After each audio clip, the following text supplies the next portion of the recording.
How is it going, everyone, and welcome back to another YouTube video. This is my first match reaction since Hull in November, where we did lose 3-1 on that occasion. And today we have just lost 4-2 away in Shropshire to Shrewsbury Town. 6-0 thriller, which was split in two halves. We'll get into depth with all the stats and everything in the lineups and all that in a bit, but the first half, 3 goals in 15 minutes. Shrewsbury scored, and then Wilgrave with the first half consolation, which wasn't good enough in the first half. Defenders sloppy. Midfield, we lost the ball in midfield too many times. A very poor first half, but we are going to get into depth with that all in a minute. But before we get into my match reaction, please don't forget to leave a like on this video, subscribe down below if you are new. Feel free to comment your thoughts on the game if you are a Salop fan or if you are an MK Dons fan. What was your thoughts on the game? And yeah, without further ado, let's get straight into the video. So then let's start off with the lineups, and starting off with Shrewsbury. They had Sarkic in goal. Left back Ogbeta, who did come from Manchester City. Roshan Williams, Ebanks Landau, the former Don, centre back. Donald Love right back. Josh Thayer left centre mid. Goss in centre mid. Norburn right centre mid. Harry Chapman left wing. Curtis Main up front, and then Sean Morley on the right. And the Dons lined up with their typical 3-5-2 formation with Fisher in goal. Warren Ahora, right centre-back, Harry Darling in the middle, Dean Newton left centre-back, right wing-back Ethan Laird, right centre-mid Matthew O'Reilly, centre-mid Ben Gladwin, left centre-mid Andrew Sermon, left wing-back Zach Jules, striker Cameron Jerome coming back in the starting 11 for the first time since Rochdale away, Will Grigg and with Will Grigg left striker. So starting off in the first half, Shrewsbury did kick us off, and what they did was a really high press, and they got our defenders, and it worked quite well for them.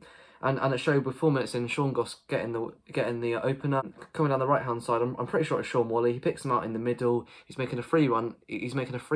Completely unmarked. And Goss takes his time to compose himself, and he slots it in the bottom right corner past Fisher. I think Ahora was in the way, and Fisher couldn't really see what was going on. He had no chance, if I'm honest. And then Shrewsbury, really confident in the play. They go attacking straight again at the MK Dons defence. We were panicking, if I'm honest. Lewington, he was panicking on the ball. Sermon misplaced passes again. I feel like he has to get dropped, if I'm honest, for this weekend's game against Oxford, which is going to be quite a big game actually, and both teams in mid-table. So then for the second goal, they come storming into the box again. It's Harry Chapman on the edge of the box. He's coming in. He tries to get past Gladwin. Gladwin just stands in the way. He drives into Gladwin and wins Salop a penalty. Some would say it wasn't a penalty because all Gladwin's doing is just defending and blocking. But it looks like Chapman's just like driving into him, if you know what I mean. He's just like he's forcing the penalty, if you know what I mean. And the referee gives it in the end. Most Dons fans said it wasn't a penalty, but for me it looks like it was a penalty in my opinion. But leave the comment section down below if you feel it was or not. Ollie Norburn, the captain I believe, steps up and he slots it. He hammers it down the middle, low and hard down the middle, and 2-0 Salop 8 minutes in. And then Shrewsbury, they just carried on with the high press. They were relentless, if I'm honest, with the high press. They didn't really give us a break. And then it showed again the 20th minute. MK Dons, we were just messing around with it at the back, if I'm honest, trying to build up some play. Wasn't working.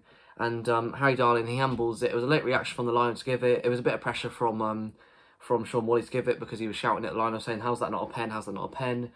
And the liner flagged it, and then the referee gave it. Curtis Main steps up and he slots it. He slots it to Fisher's left hand side. Fisher nearly gets it with his left glove, but it was just too powerful for him to get. So Main's shot was just too powerful for Fisher to get down to. So there it is, 3-0 in 20 minutes. Quite embarrassing for a legal game. I don't think we've been in that position for a long time, if I can remember correctly. Straight away after a kick-off, 2 minutes later, Ethan Laird goes up the right hand side. He beats Ogbeta and also Sean Goss. He gets it into the box. He drills it low and hard. He knows where Will Grigg's going to be, in the penalty box, in the 6-yard box, and Grigg pounced on it and he slots it away 3-1. So going into half time, it was 3-1 to Shrewsbury. After that goal from Will Grigg, we did start to put the pressure on quite a bit, and we looked actually pretty good. And we were pushing for that second goal to get into half time at 3-2, which would have been good. And we could have pushed on for the equaliser in the second half, or even the winner. Who knows? But it just wasn't meant to be today. And it was 3-1 at Shrewsbury at half time. We were the better side after Grigg's goal, but in the 20 minutes around when Shrewsbury were 3-0 up, they were dominating us quite frankly, and deserved the goals. We were just poor. It was one of them games. It was like that Crew game earlier on in September this season. In the second half, no substitutions from Russell Martin at half time. I don't know what he was thinking, to be honest. I was surprised Jules didn't come off, and Sermon. Both were pretty poor really that early. 12 minutes in, Sean Goss. Matt O'Reilly loses it on the left-hand side. It was messing around with Fisher in the box. He loses it, miscontrols it, and basically gifts Shrewsbury a goal. I think it was Harry Chapman. He plays it across to Sean Goss to get a second of the evening and taps it into an empty net. Poor defending, it's really sloppy, and it's the first time I've seen it all season where we've been this bad at like defending with like playing out from the back. It was really poor. And then straight after that, Russ did make a triple substitution. He brought on Jordan Houghton, Daniel Harvey, and Joe Mason. Coming off the pitch on that, it was Jules Grigg and Ben Gladwin. Charlie Brown's goal, it was a free kick, it was a scrap in the box, and he slots it home, and that's 2-2 for him. And I feel like Charlie Brown should actually get his first start for the Dons on Saturday. He pulled it back to 4-2, but before we know it, game was over, and fair play to Shrewsbury. In my opinion, they did deserve all 3 points, and that was it. Shrewsbury take all 3 points at home, and yeah, fair play, that's all I can say. Now let's get on to the stats. So then starting off with shots, Shrewsbury had 8 to our 9. Both teams having 5 on target. We had 64% possession to their 36. Our pass accuracy was surprisingly high considering the amount of time we gave the ball away, with 82% to their 69. Shrewsbury completed 16 fouls to our 14. Shrewsbury had 3 yellow cards to our 2. Shrewsbury had 2 offsides to our 0, and we had 3 corners to their 2. And after today's game, we do move down to 13th in the table from 11th. It is all tight in League One though. I'd say from where Fleetwood down there now in 17th, from where Fleetwood are to 6th in the table, from where Accrington are to Fleetwood, it's only 10 points. So literally 3 wins and a draw, and you're right up in the playoffs. If you have got games in hand, Shrewsbury have got quite a few games in hand. They've got 3 games in hand on most teams. So if they win them all, they can be right up there.